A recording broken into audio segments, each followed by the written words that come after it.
This is Drew with Boomer Music Company, your band and orchestra experts since 1976, and thepodcastingstore.com, the one-stop shop for all things podcasting and remote learning.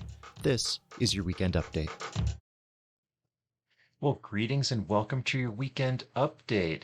It has been quite the week at the store. We are literally up to our eyeballs in instrument returns. So we're playing one very massive game of Jenga, kind of getting instruments over into one pile here and that pile there, getting the returns processed, trying to get instruments cleaned and serviced and ready to go back out again because, as I've mentioned before, we've got summer music going on, but then we've got to get ready for the fall, and then we're trying to balance customer work in with all of that as well. And that's a topic I actually touched upon this week on my View from the Road video, where I explored all of this really in depth. And again, I'm still running out to the schools because we got all kinds of stuff going on for the summer. But we need to prioritize our repairs and do things in the correct order because there's a very specific timing to all of this. And if we miss certain things, we miss them for good. And so check out the clip from that video that kind of explores this a little more in depth. If you've been coming in the shop looking for some repairs right now, I know that we've been kind of pushing people off for a few weeks, if not a couple months, and that's because right now, as I've mentioned before on these videos, we're getting school repairs done before the end of the school fiscal year, which is in just a couple weeks. Then we need to get all the rental stock ready. We've done some getting ready for summer music, but then as we head into the fall, we need to do so much more. So we need to get those instruments in shape, just like I was describing, cleaned up, fixed up, ready to rent out again for the fall. Because as far as the business side of things go, give you a little peek behind the curtain. If we miss out on renting an instrument in the fall, it potentially sits on our shelf for an entire year, and that's no good. It doesn't help out anybody. So just to continue to dissuade everyone of the notion that just because school's out doesn't mean that we're less busy. We're actually much more so. And that's a great thing. I mean, I'd rather have all of this stuff stacked up versus what we dealt with last year when we just had trouble getting product in the first place. So sitting on inventory is a good thing, but we still have to do right by it and by all of you by getting everything back in shape. So thank you for your patience as we continue to kind of manage those challenges.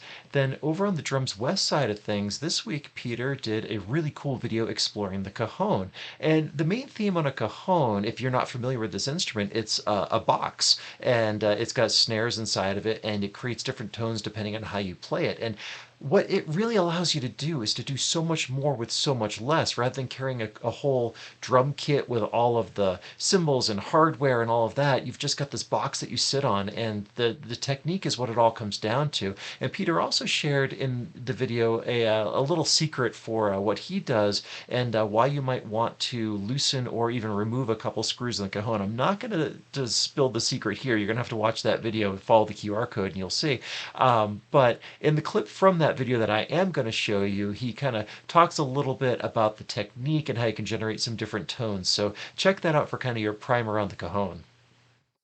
You have your bass tone, your open tone, and then your slap.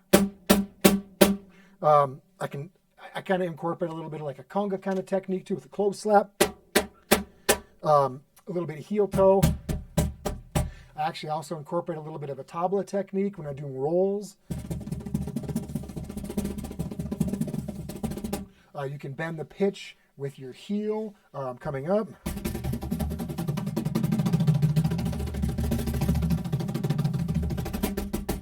Yeah, pretty cool.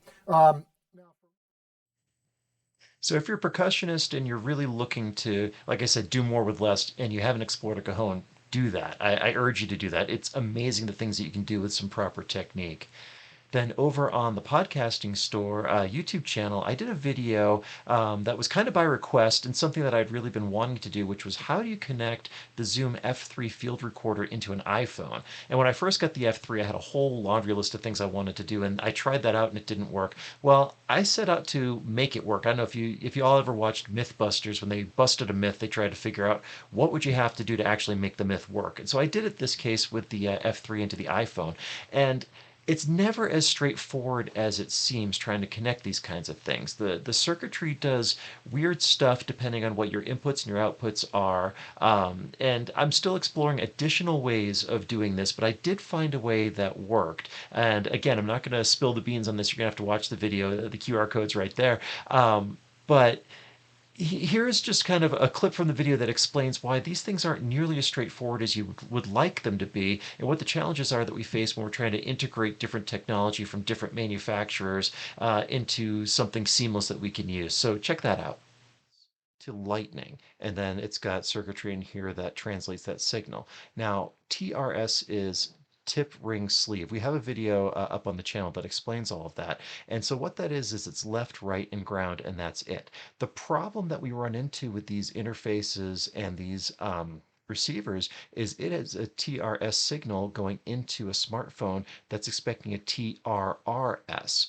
What's the additional one? Well, that would be the microphone. So it's trying to do left channel, right channel, ground, and microphone. And you need to be able to translate that signal to go into it. So I thought, the Zoom has a line out. That is an analog thing, so let's give it a try. So we come over here. So if you're having struggles with this kind of stuff, hit me up. I've been, diving into it really in depth the last couple of years and exploring these topics of how to hook this stuff in together. So happy to help out. And if you've got additional ideas for things that you'd like to see over on the Podcasting Store YouTube channel, let me know. I'm happy to do that stuff. Then this week's essay on the Podcasting Store's Medium page was all about back in high school and track practice one day. We had the grudge match settling, who's the better runners, sprinters or distance runners.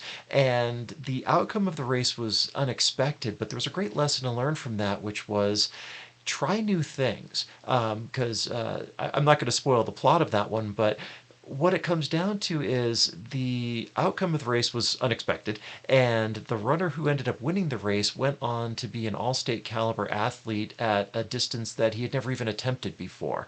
How does this translate to what we do as musicians?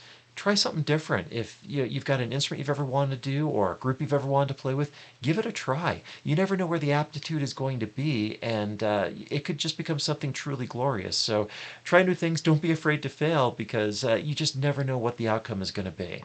So that is your weekend update. As always, thank you so much for watching. Like, share, subscribe, check out some of the other videos in the channel, and we will catch up with you next time. If you enjoyed the Weekend Update, do me a favor and follow us on social media, subscribe to our YouTube channels, or visit our websites. This is Drew with Boomer Music Company and thepodcastingstore.com. Thanks for listening.